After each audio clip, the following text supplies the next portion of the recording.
You know the instrument called the Mbira? Yeah. Okay. What is that? So this is a very ancient, oh wow. it's a very ancient instrument. So it's the, I can say, national instrument in Zimbabwe. Oh wow.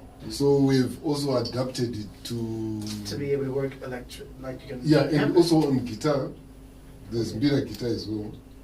So it's different from like a guitar that I would know. Like no, it's the same guitar. I mean, the style, the playing style. There's a playing style called Mbira guitar. Okay, let me play you this one. We did it in 1992. I was still in my early 20s. It's 1992. That's Mbira guitar.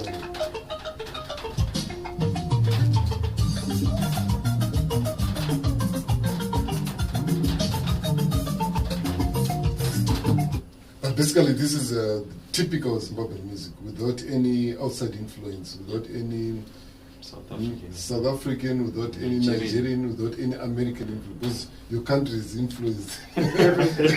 What's the characteristic that makes it Zimbabwean music? Like, how do you? Okay, the main characteristics. Let me explain. May I sit? Sure. Let me explain it. Do you play an instrument? Piano a little bit. And you understand a bit of theory? Yes. Yeah. Okay. We normally use fourths and fifths. Okay. That's our the main intervals that we use. Like for example, in this case, if I'm playing in the key of, okay, let me go to the key of G. In the key of G, this is a fourth.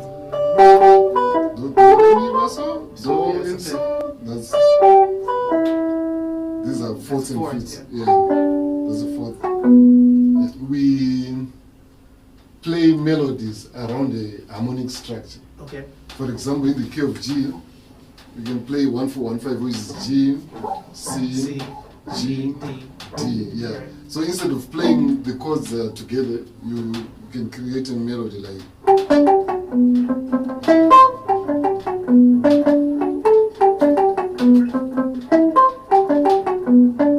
So it's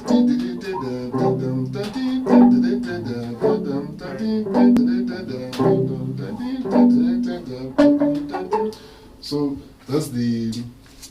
those are the main elements of Mbira music. So another element is we do a lot of muting, where you put this part of your hand on the bridge. So the more you get inside, the more muted the guitar sounds like.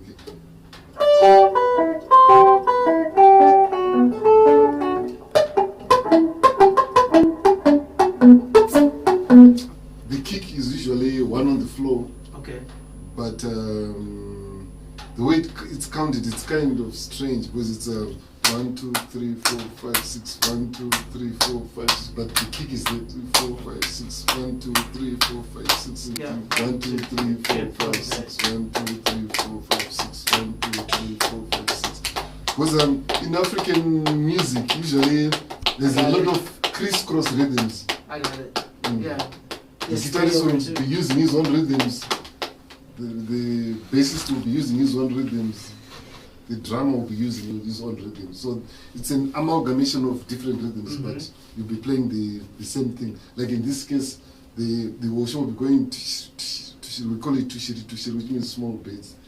But the kick will be going like this.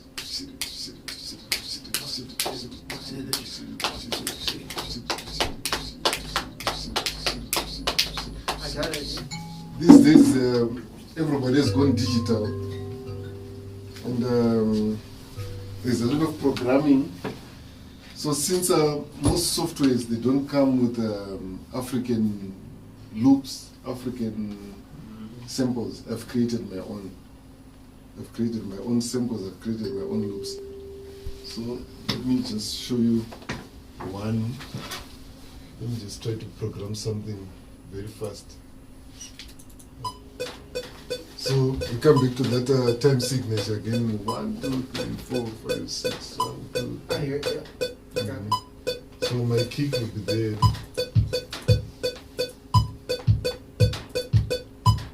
Now for Zimbabwean hi-hats are very complicated. So at times if you try to program them the proper way, you won't get them right. So I called in more than 10 drummers so that we create our own loops for hi-hats. So that's a drummer playing the kick in the hi-hats. Yeah. So let me put the shakers as well.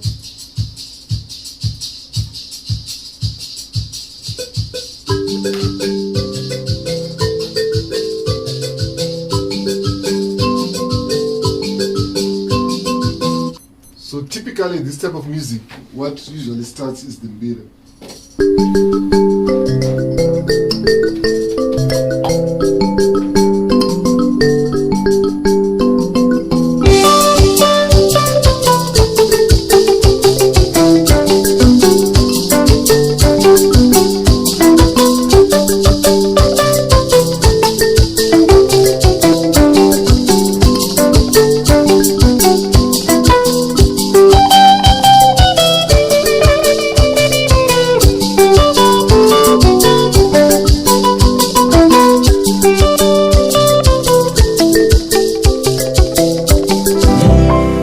Monolio Studio, the harmony of quality and professionalism.